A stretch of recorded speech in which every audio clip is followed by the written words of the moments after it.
think that we'll take a few questions, if there are comments from Mike and Robert, only for a couple of minutes. Let me just make just one remark that from my own experience, the statistics in many cases are really misleading, because the fact that there are many anti-Semitic incidents in one country doesn't really say, this is only part of the picture. It doesn't really say that this society is anti-Semitic.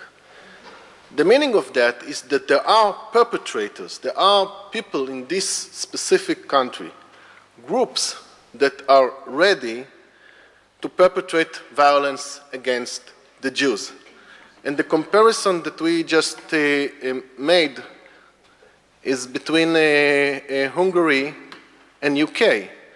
I mean, according to all the investigations that were made and the opinion polls, the Hungarian society is a very anti-Semitic society, much more than the British society, of course. But there are very less anti-Semitic violent incidents. And in UK there are many. But the meaning of that is that there are several groups, extreme Muslims, extreme right-wingers. It doesn't say anything about the British society. Okay, so if there are questions, or okay, please. If I might make an observation, personally I found the lectures here extremely, I don't think I need it, I'll try, extremely informative, since I wasn't particularly knowledgeable about British Jewry. However, I'm concerned about something else. I'm concerned that regrettably the rector had to leave.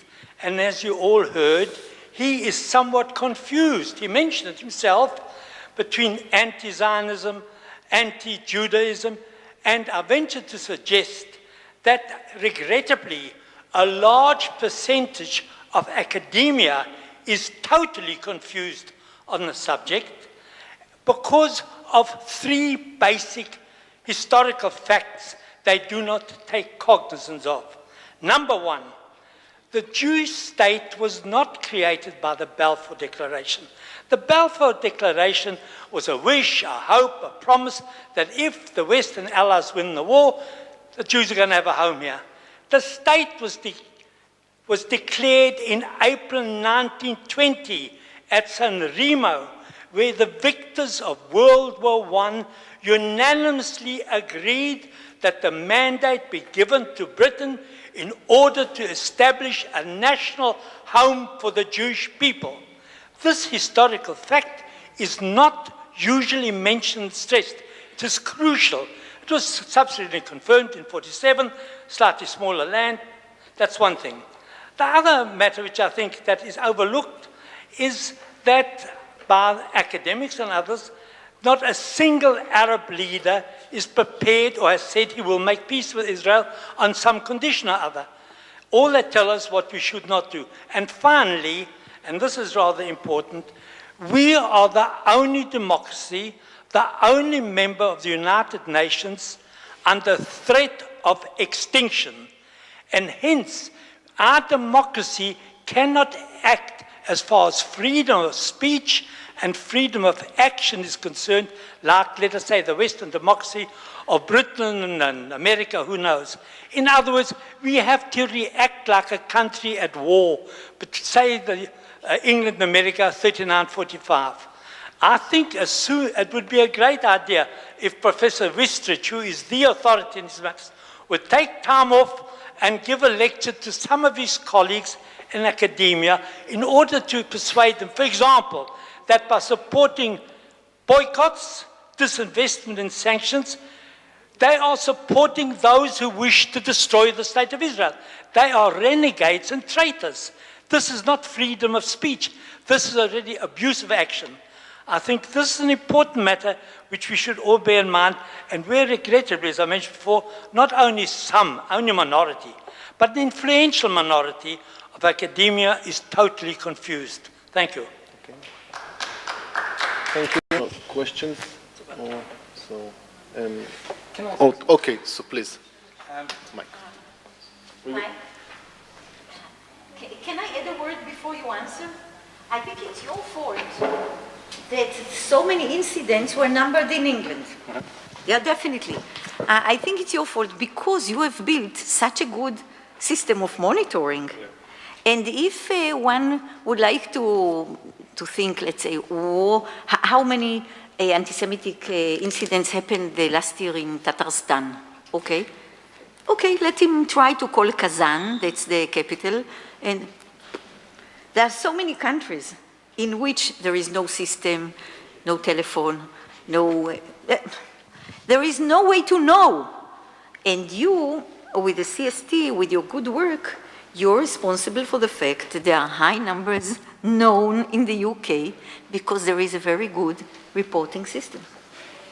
And there is not only a good reporting system, there is a certain feeling of confidence of the Jews, of British Jewry, that they can complain, that they can come, report, and have a response. You're right, of course. You're not going to tell me that Britain is more anti-Semitic than Ukraine, or it's more anti-Semitic than France. It's not. I'll exaggerate a little bit, but the anti-Semitic activists don't breathe and we don't know about it. They don't have to go on the street. We know pretty well what they're up to. We don't just go out on the streets and photograph daubings. We do a lot more. So the fact is that we record a lot more than anybody else. We categorize it so that the anti-Semitic name-calling of an Orthodox Jew on the street counts as an act of harassment. You can't tell me that we have more of those than happen in Ukraine or in Belarus. It doesn't. We just record every one because we've trained our community over 25 years to report to us. But the point I really want to make, and it goes to the heart of this issue about contradictions, and it's why I said what I did, is that anti-Semitism, it does not overwhelm the Jews of Britain. It's not what we think about all the time. We have a lot more other things and more important things to think about than the anti-Semitic incidents that take place. I think that the issue of anti-Zionist Jews, many of whom, of course, are Israelis, living abroad, and you can trace it all the way back, and we have, to the Mutz Pen people that came to England in the middle 1970s, are incredibly active. There aren't that many of them. It's the same with the number of people demonstrating against Israel, the same with the number of people involved in the BDS movement.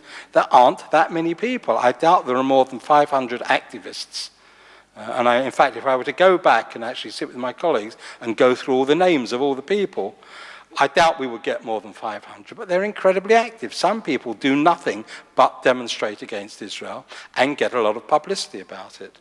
And therefore, the view that you get of Britain is a distorted one, and that's what I attempted to redress. And of course, this viral email about Holocaust teaching having stopped in the UK, and the rest of the story was because people in the Muslim community were complaining. I would venture to suggest that Britain does Holocaust teaching better than any country in the world, bar none.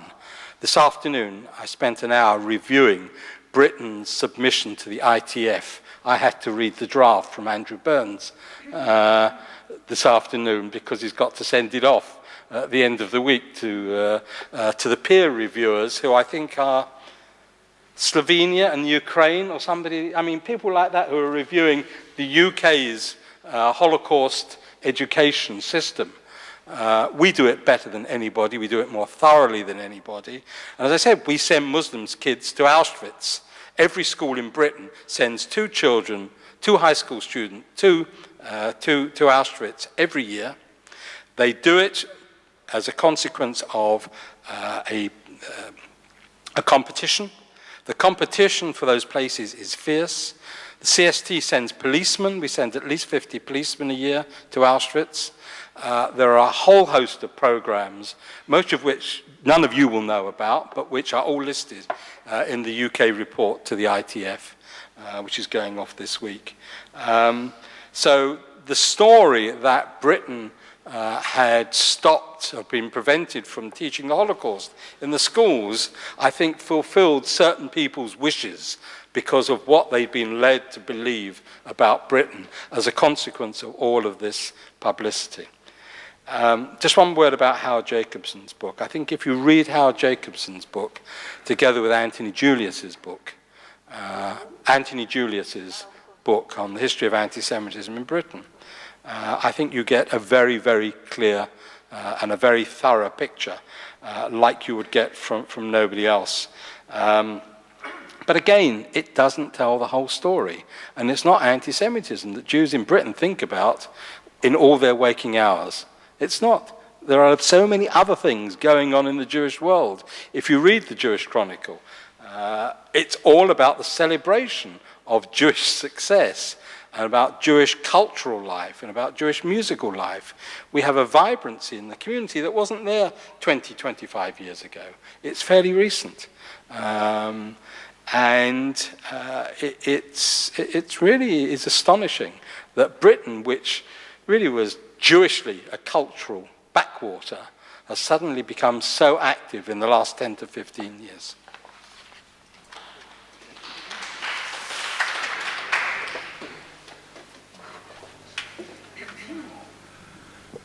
Well, some very interesting comments have been made, and I feel I need to comment on them. First of all, with regard to this issue of contradiction, of course, there are indeed many contradictions, and I would say that is to be expected. Contradiction is the stuff of life. All of life is a contradiction, and that's certainly true of anti-Semitism and the Jews. And indeed, it almost begs a very Jewish question. If things are so good in the UK, as Mike Whine has so eloquently presented it to you, then I have to ask, why are they so bad? And he could respond to that by saying, well, if they're so bad, as I would suggest, why are they so good? And the truth is, I know Anglo-Jewry very well. And the kind of circles that I know particularly well are upper middle class, northwest London, many of them affiliated to that thriving Jewish cultural centre just off the Hampstead Heath. And that's a way of life. I lived it myself.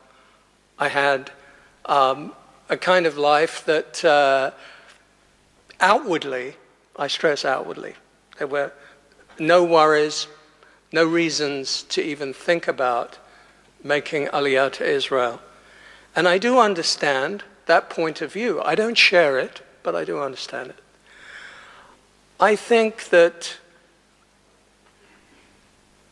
actually the Jacobson book, very amusing as it is, in some ways a masterpiece and certainly deserved the Booker Prize, this book paints a very dark picture when you look at it more deeply.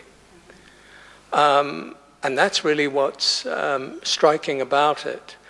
The fact that it actually won this prize in a climate of opinion where you might expect that it would have no chance is perhaps very British. You know, the British themselves are full of contradictions. Maybe there was some kind of guilt complex here that they felt they had to give this award to something they don't really normally want to acknowledge, which is the extent to which many anti-Jewish innuendos, because British anti-Semitism generally is a little more subtle than most other forms, although that too is less true than it used to be. But they might want it as a kind of compensation. That's only a hypothesis. It's a dark picture. I think it presents all kinds of clouds on the horizon. And one of the things which was alluded to in the comments is the syndrome, very well described, satirically described in this novel, of the Jews who are ashamed of being Jews. It's not, yes, there's an element of self-hatred, but even stronger is this feeling of shame. The Jews who are ashamed of being Jews, who then form an association of ashamed Jews, and then become proud of being ashamed of being Jews, which is a kind of complex, convoluted psychology, if you like, of the Jewish anti-Zionist. Now, part of the success, and Mike did point out, that they are a relatively small number of people, but extremely vocal, have a disproportionate effect and provoke the Jewish community and many others in responding and sometimes over-responding. That has a lot to do with what I think is a rather malicious characteristic of the British media, which is that they love this. And they jump on it, and they inflate it, and they give a platform to any Jew who is ready to say often malicious untruths about Israel in particular. It's like you have a guaranteed platform. I know that if I change my name or disguise my name, I could write in my sleep a piece for the Guardian newspaper, which they would publish tomorrow if I wanted to do that. Right? Because that's the way it works. If you present the other point of view, you have a hard time getting any space at all. There are a few token Jews. There are the Howard Jacobsons who write in The Independent. There are the Jonathan Friedlands who write in The Guardian. There are a few. But by and large, it's the Israel bashers who are given completely disproportionate platforms, and that's why we get this distorted perspective to some degree, both about the way Jews feel with regard to Israel and how alienated they supposedly are from it, and many other distortions. Also, this kind of anti-Israel Jew, and it may be an Israeli or ex-Israeli anti-Israel Jew, as has been pointed out, they have become the perfect alibi for justifying positions taken by non-Jews in Britain, who then feel empowered to say things they might not otherwise say, even if they think that and they believe it, but they might be restrained from saying it. But once they have a Jew or an Israeli who said it, they turn around and say, "You're accusing us of anti-Semitism or even anti-Zionism." But, you know, this was said in Haaretz, it was said by this expatriate, it was said by Ilan Pape. You know, Britain is like the perfect exile for the disillusioned Israeli who wants to make a profession out of bashing Israel. I mean, it's one of the most congenial climates possible. And this is what the British love. And I find that there's an element of perversity in this.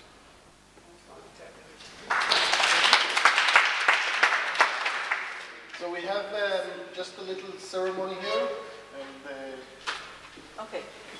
I think you all agree that Professor Wistrich, for the effort of schlepping down from Jerusalem, deserves If I could get it every gift. time for schlepping down here, I come every day. With us, these are 6 old maps of the Holy Land, ancient ones. You can frame them. Mike, you certainly deserve them.